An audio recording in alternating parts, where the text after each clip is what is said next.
So today we are going to do a quick tour of the Proxmox dashboard. We are covering everything, left to right, top to bottom, in the Proxmox dashboard. So top left, you have the Proxmox logo and Proxmox version. Mine is 9.2.2. Search jumps straight to any VM, container, or node by name or ID.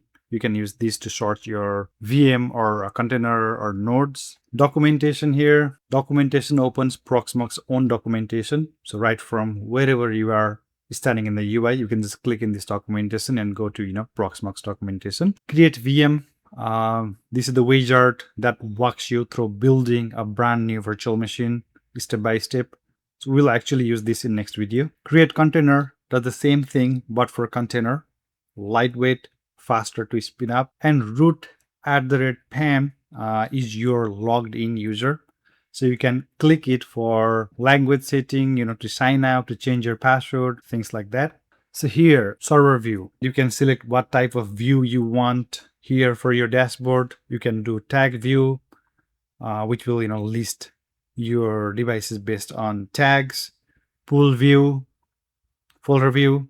For now, we're gonna use default view, which is the server view. Datacenter is the top of the tree here. Everything under it is a global across every server you add. So if you right now we only have one Proxmox server, that is PVE. But if you keep adding more server, more cluster, then you can see like everything under Datacenter. PVE is my actual server. So here you can see, my container and my VM list. And you can right click on any container anywhere in this tree and you get this instant start, stop, reboot, console, all these menu here without even opening it first.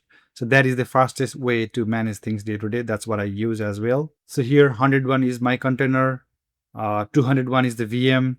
So this number is the VM ID and this name is the label. So VM ID will be unique for each VM and container.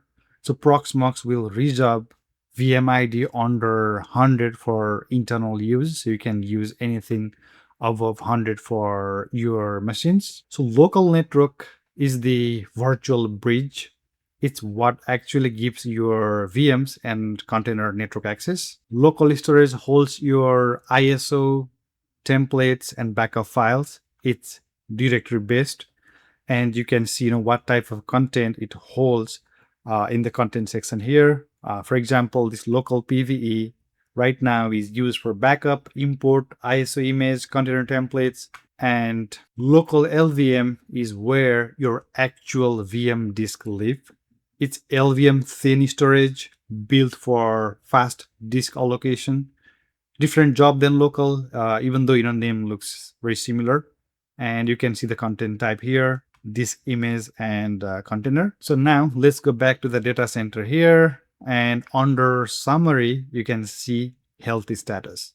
So health tells you if this node is online and whether you are standalone or part of the cluster. So I only have one node right now. So that's why I am a standalone node here, no cluster defined. And under guest, you can see what's running versus what's stopped. So right now I have one virtual machine running and one Linux container running. So resources here is a real-time CPU, memory, and storage uses across the whole node. So everything else in this list is global configuration, storage, backup, permission, HA, SDN. So we'll get hands-on with all these in the future videos.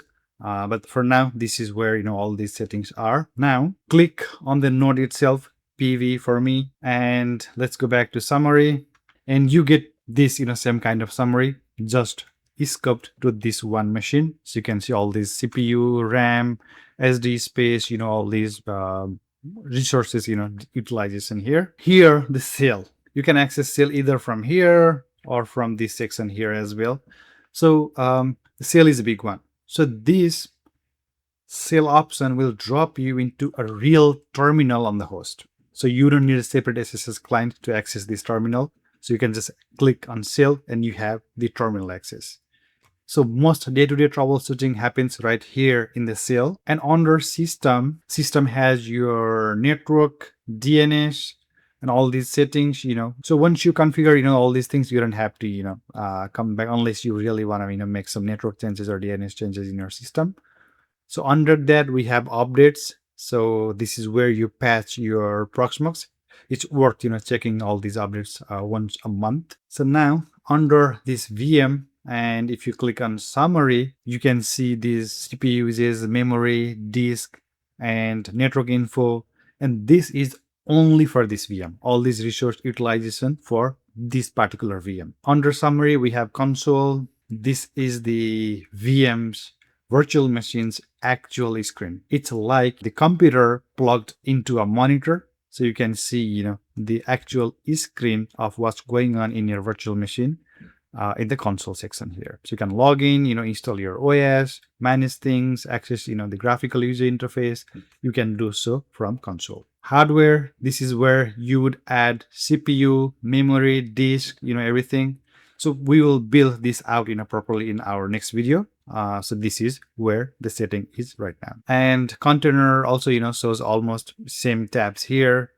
But hardware is actually called resource in container. So if you see, in VM, we have a section called hardware, but if you check in container, you do not have hardware. And instead of that, you have resources. It's the same idea, just a different name, because container works a little bit different under the hood than actual virtual machine. So backup here, backup makes full copies of the VM or container, and that's stored elsewhere, not in the same disk. So you can copy that to your external storage or anywhere for backup purpose. Snapshots are a quick rollback point, but they'll live on the same disk as your actual virtual machine or container, so they won't save you if you have a drive failure. That's why we have to use this backup option. So under here we have the task log. So task log is every action in your Proxmox in real time. So starting a VM, running an update, anything. So red here, if you are seeing like some red task here, which means something failed, like this update error here. So you can double click on any of these, and see all the details, status, everything, so this is very good for troubleshooting. So next to task, you have the cluster log. Cluster log is more about cluster wide events. So for now, it's not relevant because there's no cluster setup for my Proxmox server. Right now, it's only standalone setup. But it's worth knowing, the cluster log is here right next to task. So now you have seen the whole thing in high level, most used stuffs in Proxmox. In the next video, we will actually build one, from scratch. So we're going to build a container and a VM. So that's pretty much for this one.